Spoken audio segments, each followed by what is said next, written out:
오늘도 하나님 말씀을 사모함으로 수요 예배 나와 예배드리는 우리 천국교회 모든 성도님들 삶 위에 하나님의 은혜와 축복이 함께 하시기를 기원합니다. 오늘 본문은 하나님의 말씀에 순종하는 자에게 주어지는 축복에 대해서 소개하고 있습니다. 그런데 여기서 언급된 축복들의 항목을 자세히 살펴보면은 모두 다 현실적으로 우리가 누릴 수 있는 그러한 축복들의 내용들이 담겨 있습니다.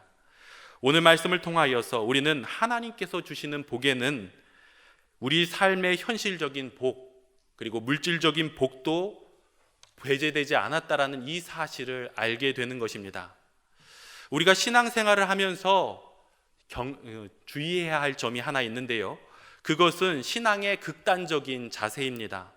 예를 들자면 복과 관련하여서 어느 한쪽은 무조건 복을 물질적인 것으로만 생각하는 그러한 극단적인 자세를 우리는 버려야 하고요, 또 아니면 정반대로 복을 무조건 영적인 복으로만 생각하는 것도 잘못된 사례라는 것이죠. 지난날 한국 사회는요, 전쟁과 기근으로 인하여 가난한 시절을 보낸 적이 있습니다. 그러다 보니 사람들의 관심사는 따뜻한 쌀밥 한번 배부르게 먹어보고 싶다라는 그러한 간절한 소원이 있었던 시절도 있었습니다. 이러한 바람들이 모여 교회에 나와서 기도할 때에 그리스도의 참된 구원의 의미보다는 오병이어와 같은 기적으로 물질의 축복을 간구하던 많은 사람들이 있었습니다. 그러다 보니 이러한 바람을 알고 있었던 교회도 실질적으로 물질의 축복에 대해 집중하였던 그랬던 시절도 있었습니다. 그러나 오늘날에 이르러서는 이제 경제적인 여유가 생기고 지난날의 반성에 대한 의미로 지나치게 복을 영적인 것에만, 육적인 복은 전혀 없고 영적인 것에만 마치 강조하는 것처럼 집중하는 이러한 현상들이 생겨나고 있는데요, 이러한 것도 우리가 다시 한번 생각해 보아야 한다는 것입니다. 이러한 양쪽의 극단의 모습은 올바른 모습이 아니라 오늘 말씀을 통하여서도 우리가 알 수 있듯이 하나님께서 주시는 복에는 반드시 물질적인 복, 그리고 또한 다른 영적인 복도 있다라는 것, 이 양쪽이 다 있다라는 것을 우리는 반드시 기억해야 한다는 것입니다. 우리가 성경을 보면 하나님이 그 사랑하는 자에게 현실적으로 축복을 내리는 경우들이 많이 있습니다. 하나님의 말씀에 순종하여 고향 땅을 떠났던 아브라함에게 하나님은 현실적인 축복을 내려주셨습니다. 창세기 12장 1절에서부터 2절 말씀입니다. 여호와께서 아브라함에게 이르시되 너는 너의 고향과 친척과 아버지의 집을 떠나 내가 내게 보여줄 땅으로 가라. 내가 너로 큰 민족을 이루고 내게 복을 주어 내 이름을 창대하게 하리니 너는 복이 될지라. 이렇게 약속하셨습니다. 그리고 나서 하나님은 그 약속의 땅에서 아브라함에게 가축과 은금이 풍부하게 공급해 주셨습니다. 창세기 13장 2절입니다. 아브라함에게 가축과 은과 금이 풍부하였더라. 100세에 낳은 아들 이삭을 통하여서 이스라엘이라는 큰 민족을 또한 이루게 하셨고요, 그리고 아브라함이 후대에는 그 이름이 창대하여져서 복의 대명사로 불리게 되었습니다. 갈라디아서 3장 14절입니다. 이는 그리스도 예수 안에서 아브라함의 복이 이방인에게 미치게 하고 또 우리로 하여금 믿음으로 말미암아 성령의 약속을 받게 하려 함이라 라고 말씀하고 있습니다. 그리고 아브라함의 아들 이삭 또한 하나님으로부터 많은 축복을 받았습니다.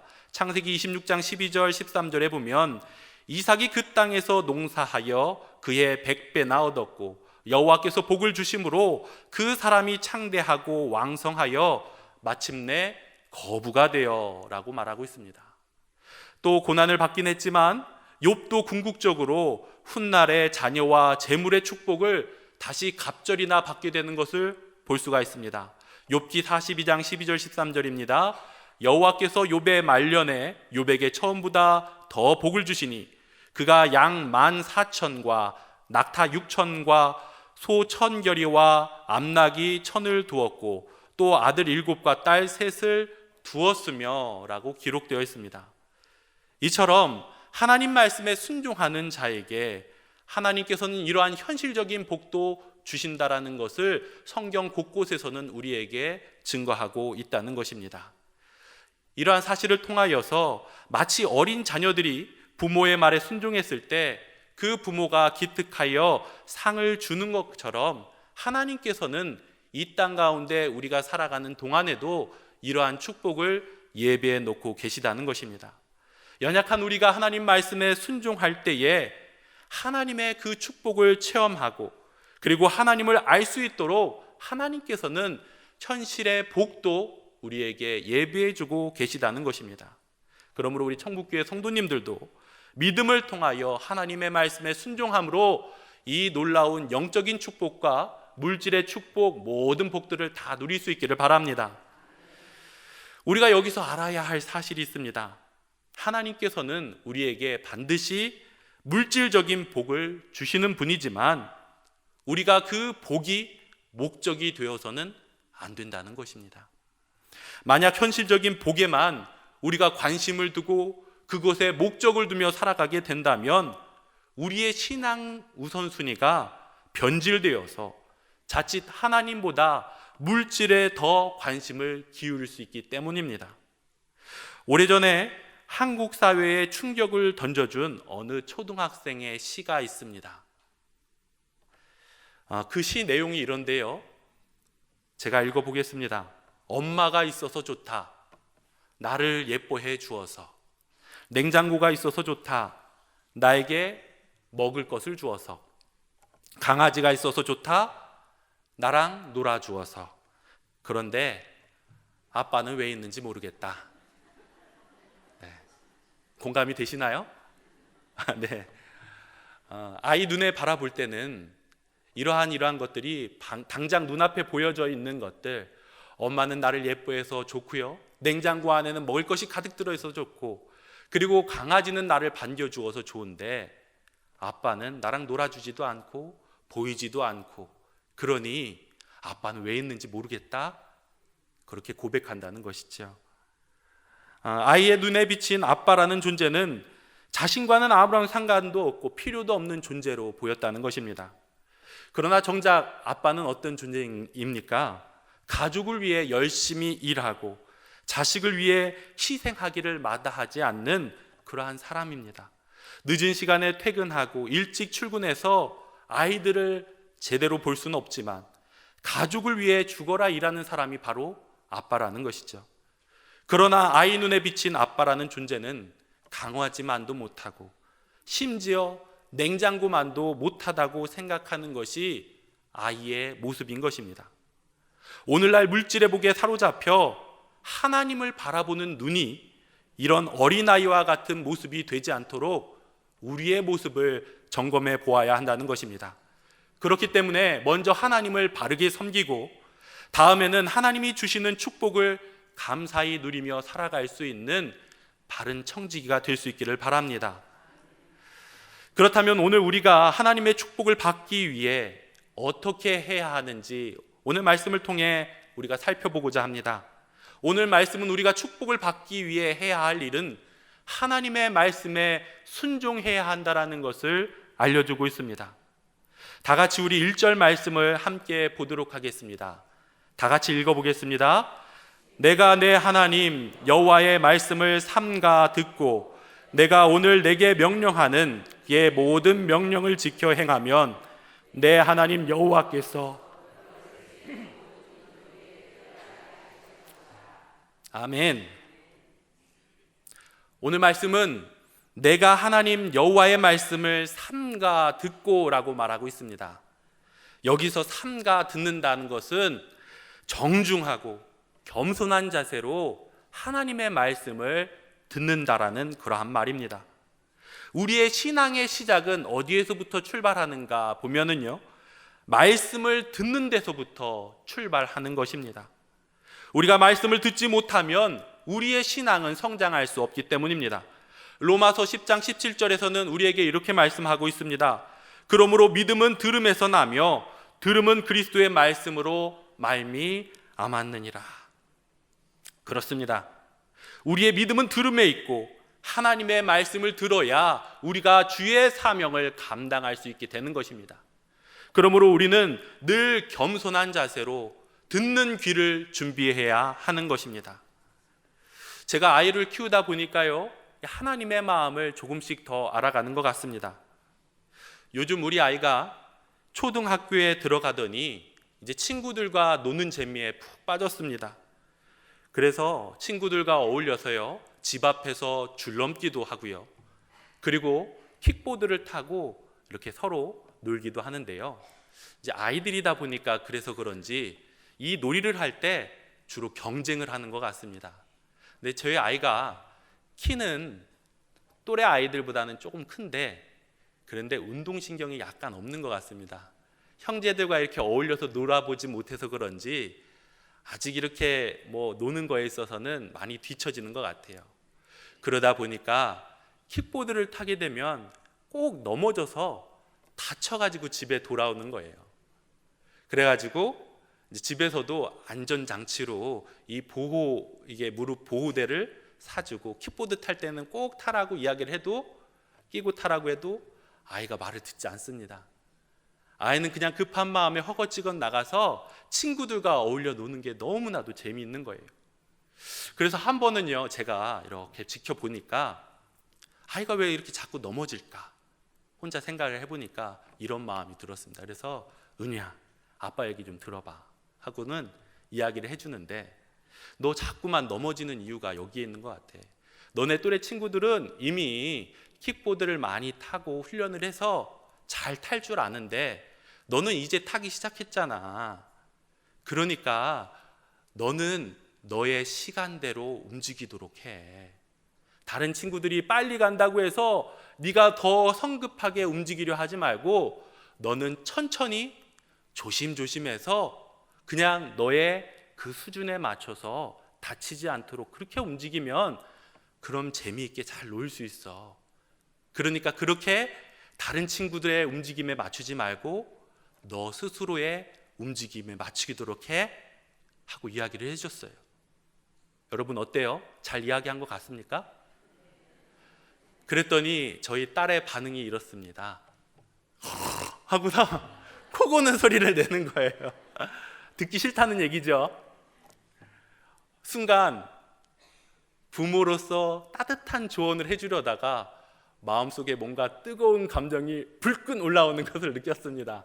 아, 그래서 어른들이 어릴 때 저를 그렇게 때렸구나, 그런 생각이 좀 들었습니다. 네. 우리가 하나님 앞에 순종하기 위해서 해야 할 자세가 있습니다. 말씀에 듣는 귀가 필요한 것입니다. 우리가 순종하기 위해서는 가장 먼저 하나님의 말씀을 정중하고 겸손한 자세로 들을 수 있어야 한다는 것입니다. 이렇게 하나님의 말씀을 정중하고 겸손한 자세로 들었던 성경의 인물이 있습니다. 바로 사무엘이 그러한 사람이었습니다. 사무엘은 이스라엘의 사사시대에서 왕정시대로 넘어가는 그 과도기에 이스라엘에 있어서 아주 위대한 선지자였습니다. 어린 시절 아이였던 사무엘은 특별한 체험을 한 가지 하게 되는데요, 바로 사무엘을 부르는 하나님의 음성을 듣게 된 것입니다. 사무엘은 어린 시절에 어머니 한나에 의하여서 하나님께 드려진 바 되었습니다.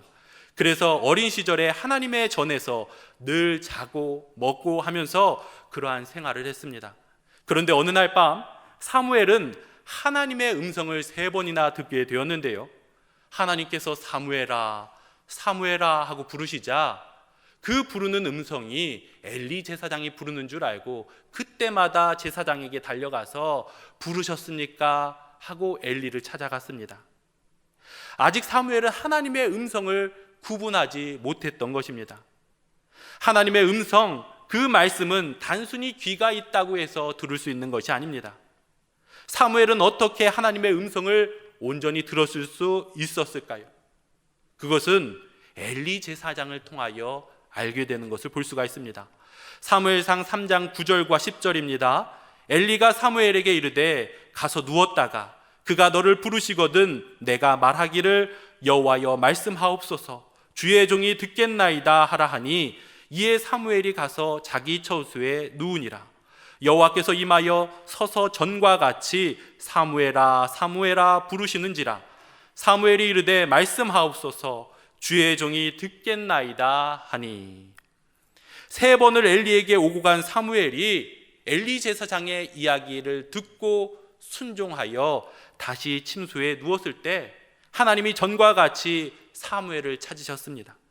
사무엘아 사무엘아 부르는 그 하나님의 음성에 엘리 제사장의 말에 순종하여 말씀하옵소서 주의 종이 듣겠나이다.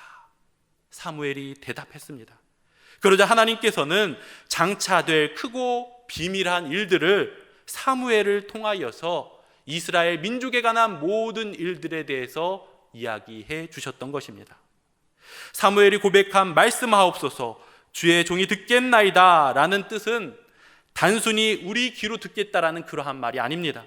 하나님 말씀하시는 대로 따르겠다라는 적극적인 순종의 의지를 나타내는 그러한 표현인 것입니다. 사무엘은 하나님께서 무슨 말씀을 하든지 그 말씀에 순종하겠노라고 다짐하며 고백했던 것입니다. 그랬더니 사무엘은 이 놀라운 하나님의 뜻을 알게 되었던 것입니다. 하나님의 음성을 듣는 삶이라는 책의 저자 조이 도우스는 이렇게 말했습니다. 순종은 하나님의 음성을 듣는 열쇠이다. 하나님께 순종하면 순종할수록 우리는 하나님의 음성을 더 잘 듣게 되고 그리고 더욱 정확하게 분별하여서 하나님께 쓰임을 받는다라고 그렇게 쓰여져 있습니다. 오늘도 주님께서 무슨 말씀을 하시는지 우리는 사무엘과 같이 주님 말씀하옵소서 종이 듣겠나이다 그렇게 결단하며 나아가야 하는 것입니다. 하나님의 세미한 음성을 듣고 결단했던 이 사무엘과 같이 하나님께 쓰임받고 축복받을 수 있는 여러분이 되시기를 바랍니다. 다시 오늘 말씀으로 돌아가서 1절 말씀입니다. 내가 내 하나님 여호와의 말씀을 삼가 듣고 내가 오늘 내게 명령하는 그의 모든 명령을 지켜 행하면 내 하나님 여호와께서 너를 세계 모든 민족 위에 뛰어나게 하실 것이라. 내가 정중하고 겸손한 자세로 하나님의 말씀을 듣고 순종한다면 복을 주어 세계 모든 민족 위에 뛰어난 민족, 뛰어난 나라가 되게 해 주실 거라 하나님께서는 약속하고 있는 것입니다. 실제로 이스라엘 백성들은 그들이 하나님 말씀에 순종하며 살았던 다윗과 솔로몬 시대에 강대한 나라가 되어서 큰 명예를 얻게 되었습니다. 이것은 하나님의 약속을 정말 진실하다라는 것을 보여준 사례입니다. 그리고 하나님 말씀에 순종하는 나라가 복받는다라는 것을 그대로 적용시켜준 사례라 할 수 있는 것입니다. 그것을 역사가 증명하고 있는 것입니다. 역사를 살펴보면 복음이 들어가 말씀에 순종한 나라마다 모두 다른 민족들을 위해 뛰어난 축복을 누리게 되는 것을 볼 수가 있습니다. 19세기 영국의 복음의 운동이 활발히 일어났을 때에 영국은 세계 초강대국이 되어 해가 지지 않는 나라가 되어서 세계 곳곳을 누비며 복음을 들고 세계 선교의 중요한 역할을 감당했습니다. 미국도 마찬가지입니다. 청교도 정신의 기반 위에 건설된 미국은 신실한 신앙으로 무장하여서 건국된 지 불과 200년 만에 세계에서 가장 강대한 나라가 되었습니다. 우리나라도 마찬가지죠. 우리나라도 불과 50년 전만 하더라도 참으로 가난하고 볼품없는 나라였습니다. 아프리카보다 못 사는 그런 세계에서 가난한 나라 중에 하나였는데, 그런데 복음이 들어온 이후에 절대로 벗어나지 못할 것 같았던 이 가난의 굴레에서 벗어났고 오늘날 세계가 주목하는 나라가 되었습니다. 문화와 스포츠, 예술 분야에서 뛰어난 인물들이 배출되었고요. 그리고 세계 경제 순위가 13위가 되는 나라가 되었습니다. 이처럼 하나님께서는 나라의 흥망성쇠를 주관하시는 역사의 주관자이십니다. 우리가 말씀에 순종할 때 하나님은 그 나라의 국력과 명성을 높이십니다. 그렇지만 말씀에 불순종할 때 그 명성을 낮추시고 다시 버리시는 분이시라는 것입니다. 그러므로 우리는 우리 민족이 잠시 누리고 있는 이 경제적 풍요에 우리가 취해서 교만해지지 말고 하나님 말씀 앞에 절대로 떠나서는 안 되는 것입니다. 하나님은 우리가 하나님 말씀에 더욱 순종하는 그러한 나라, 그러한 백성이 될 때 이 동방의 조그만 나라에 불과하지만 온 세계 위에 높이 들어 사용하실 것입니다. 자, 그렇다면 순종하는 자에게 주어지는 축복, 그러한 축복이 오늘 무엇일까요? 오늘 말씀 3절과 6절을 먼저 보도록 하겠습니다. 오늘 말씀 3절과 6절 우리 함께 읽어보겠습니다. 성읍에서도 복을 받고 들에서도 복을 받을 것이며 내 몸의 자녀와 내 토지의 소산과 내 짐승의 새끼와 소와 양의 새끼가 복을 받을 것이며 내 광주리와 떡반죽 그릇이 복을 받을 것이며 내가 들어와도 복을 받고 나가도 복을 받을 것이니라. 아멘. 오늘 이러한 축복은 하나님의 말씀에 순종하는 자들에게 미칠 축복의 영역에 대해 말씀해 주고 있는 것입니다. 성읍에서도 복을 받고 들에서도 복을 받는다라는 것은 공적으로 대인관계를 맺으며 하는 그 모든 활동 속에서나 생계를 위해 노력하고 있는 노동의 현장 속에서도 복을 받을 것이라 약속하고 있는 것입니다. 또 말씀에 순종하는 자에게는 자녀의 복과 그리고 토지의 소산의 복과 가축의 복이 주어지게 되는 것이며 먹을 양식의 복이 넉넉하게 주어질 것이라 약속하고 있는 것입니다. 그러면서 집에 들어와서든 아니면 또한 나가서든 모든 복을 받게 될 것이라 말씀하고 계시는 것입니다. 하나님께서는 이토록 말씀에 순종하는 자에게 주어지는 모든 축복이 가정과 생활의 전반에 걸쳐 모든 복들을 내려주시겠다 약속하고 있는 것입니다. 그러므로 우리가 하나님의 말씀에 순종할 수 있기를 바랍니다. 삶 전반에 걸쳐 두루두루 주시는 이 하나님의 축복과 행복을 누리며 살아갈 수 있는 인생이 되기를 바랍니다. 이어서 7절 말씀입니다. 우리 7절 말씀 함께 합독하도록 하겠습니다. 여호와께서 너를 대적하기 위해 일어난 적군들을 내 앞에서 패하게 하시리라. 그들이 한 길로 너를 치러 들어왔으나 내 앞에서 7길로 도망하리라. 아멘. 7절에 보면 순종하는 그 자에게 주어지는 축복 가운데 또 하나가 대적에 대한 승리를 주시겠다 약속하고 있습니다. 여기 대적들이 치러 들어올 때 한 길로 왔으나 도망할 때 7길로 간다라는 말이 무슨 말입니까?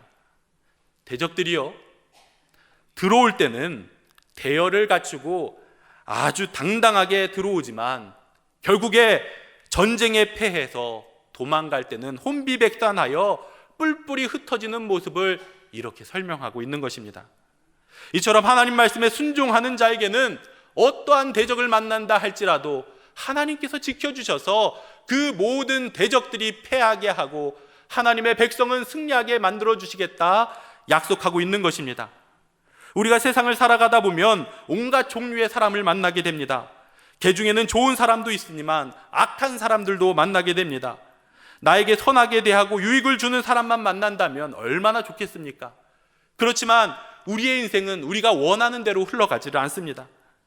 그러나 하나님께서는 이러한 모든 삶 속에 만나는 사람들 가운데 대적들을 물리치고 하나님께서 선한 길로 인도해 주시겠다 약속하고 있는 것입니다.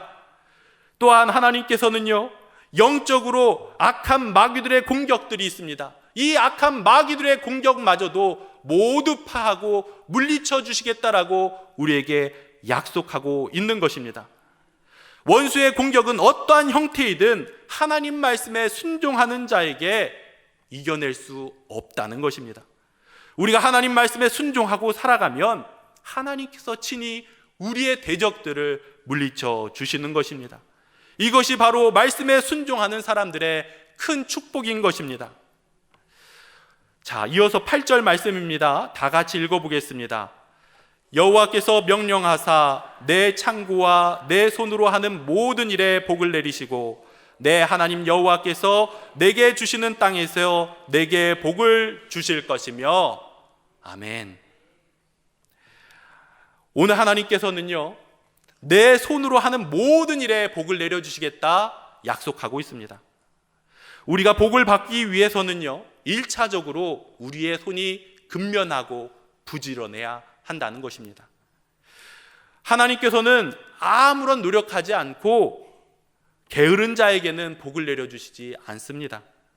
그러나 한편 생각해 보면 반드시 열심히 수고한다고 해서 그 수고의 결실을 다 가져가는 것은 아닙니다.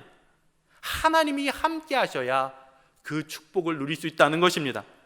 예를 들어 농부가 아침에서부터 저녁까지 수고하고 아무리 땀을 흘려도 가뭄이 난다든지 홍수가 난다든지 하면 그 모든 수고가 한순간에 물거품이 되고 마는 것입니다. 이와 같이 우리가 사는 세상에서도 수고는 하되 수고의 결실을 맺지 못해 고생만 하는 인생들이 얼마나 많은지 모릅니다. 열심히 일은 했는데 사기꾼을 만나서 사업을 망하게 되는 경우나, 또 꼬박꼬박 월급을 모아서 어느 정도 저축을 해두었는데 갑자기 큰 사고를 당해서 모아놓은 돈을 다 탕진하는 안타까운 사연들을 보게 되는 경우가 많이 있습니다. 시편 127편 1절에서는 우리에게 이렇게 말씀합니다. 여호와께서 집을 세우지 아니하시면 세우는 자의 수고가 헛되며 여호와께서 성을 지키지 아니하시면 파수꾼의 깨어있음이 헛되도다 라고 우리에게 말씀하고 있습니다. 그렇습니다. 성실하게 수고하는 것은 우리가 마땅히 해야 할 일입니다. 그러나 수고하고 노력하는 사람들이 다 수고의 결실을 거두는 것이 아니라는 사실을 우리는 기억해야 합니다. 하나님이 복을 주시는 자가 아니면 수고의 결실을 맺을 수가 없는 것입니다. 그러므로 사랑하는 우리 청북교회 성도님들은 열심히 수고하여 땀을 흘리되 우선 하나님께서 우리에게 주시는 그 축복을 누릴 수 있는 축복의 백성이 되기를 바랍니다. 하나님과 바른 관계 속에서 우리가 하나님의 말씀에 순종할 때 우리는 이 놀라운 축복을 누리게 되는 것입니다. 이어서 9절 10절입니다. 우리가 함께 읽겠습니다. 여호와께서 내게 맹세하신 대로 너를 세워 자기의 성민이 되게 하시리니 이는 내가 내 하나님 여호와의 명령을 지켜 그 길로 행할 것임이니라. 땅의 모든 백성이 여호와의 이름이 너를 위하여 불리는 것을 보고 너를 두려워하리라. 아멘. 하나님께서는 하나님의 명령을 지키는 백성들에게 하나님의 성민이 되게 하시겠다 약속합니다. 그리고 세계 만민이 너를 두려워하게 할 것이라 말씀하고 있는 것입니다. 하나님의 백성이 되고 세계 만민이 두려워한다는 것, 이거 너무나도 중요한 것입니다.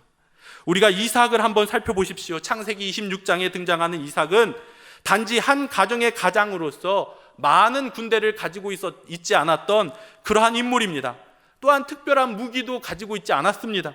하지만 하나님께서 이삭을 축복해 주시니 블레셋 왕 아비멜렉까지도 그를 두려워하였고 이삭과 화친을 맺기 위하여 직접 이삭을 찾아오는 것을 볼 수가 있습니다.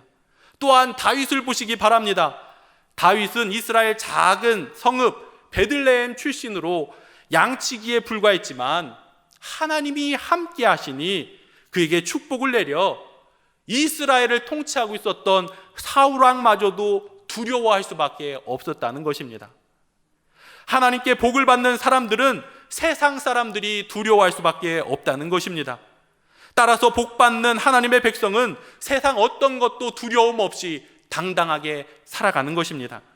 자, 이어서 11절 12절입니다. 우리 다 같이 읽어보겠습니다. 여호와께서 내게 주리라고 내 조상들에게 맹세하신 땅에서 내게 복을 주사 내 몸의 소생과 가축의 새끼와 토지의 소산을 많게 하시며 여호와께서 너를 위하여 하늘의 아름다운 보고를 여시사 내 땅에 때를 따라 비를 내리시고 내 손으로 하는 모든 일에 복을 주시리니 내가 많은 민족에게 꾸어줄지라도 너는 꾸지 아니할 것이요.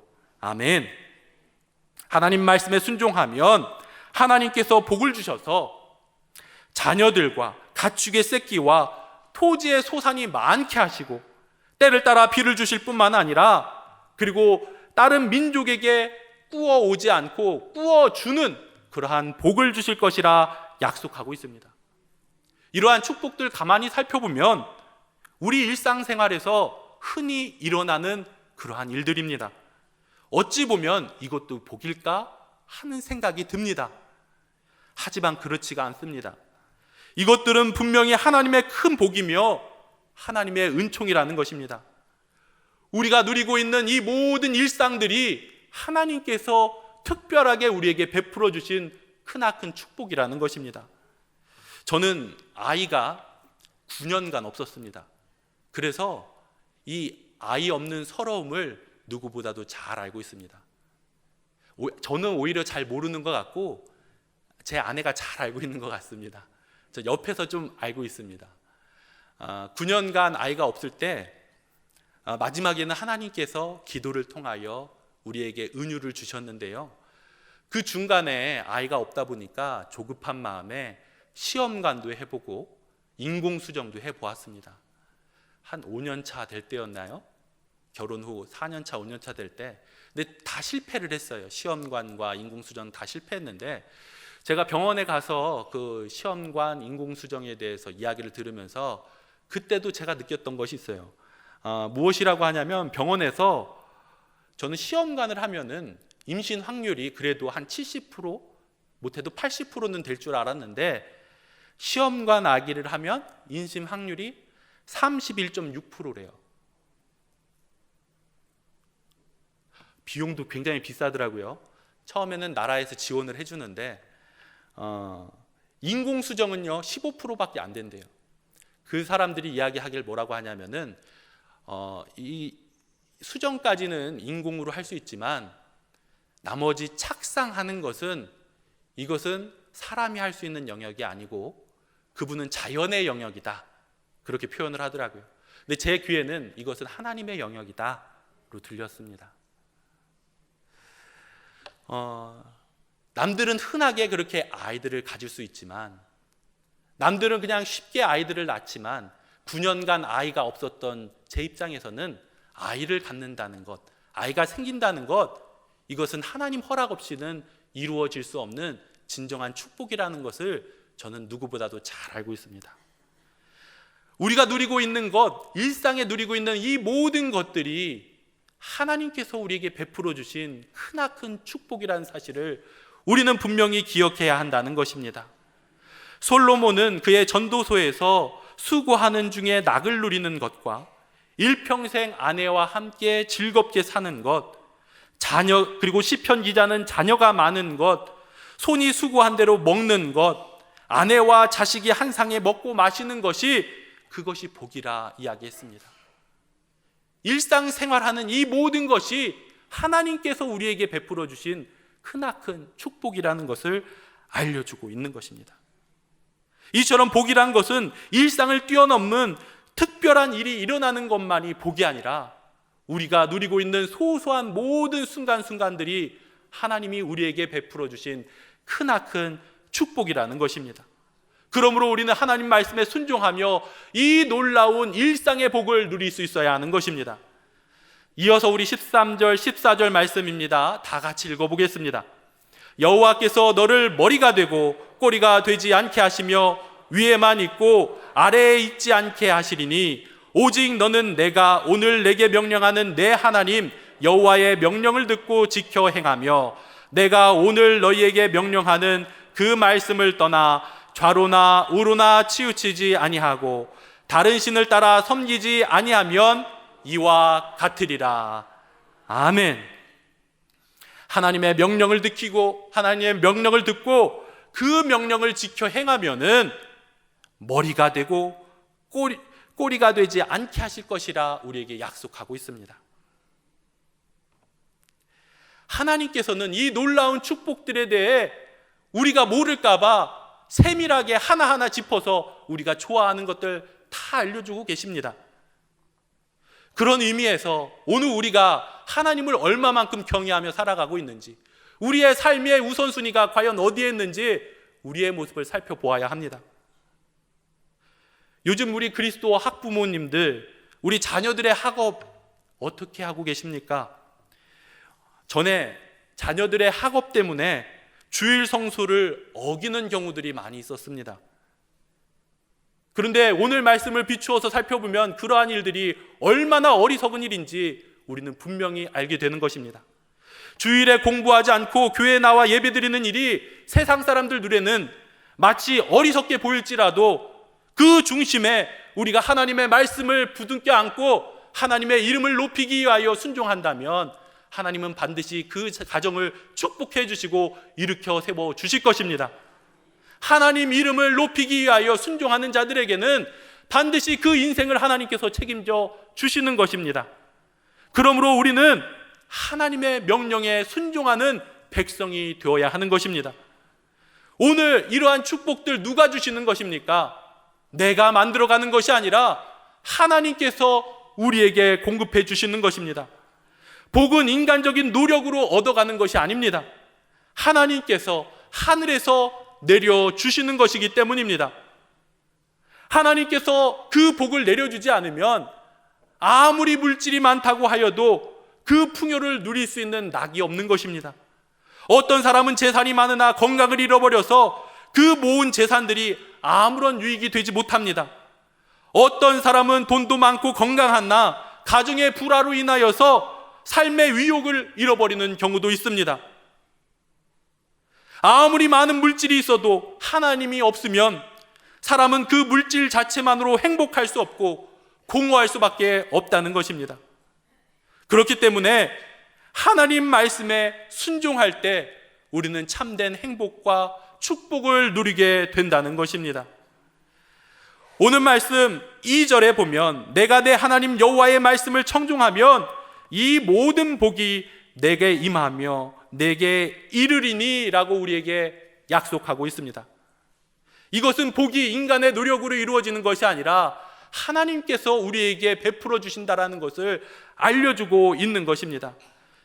이 말을 달리 이야기하면 축복은 물질이 아니라 하나님이라는 것입니다.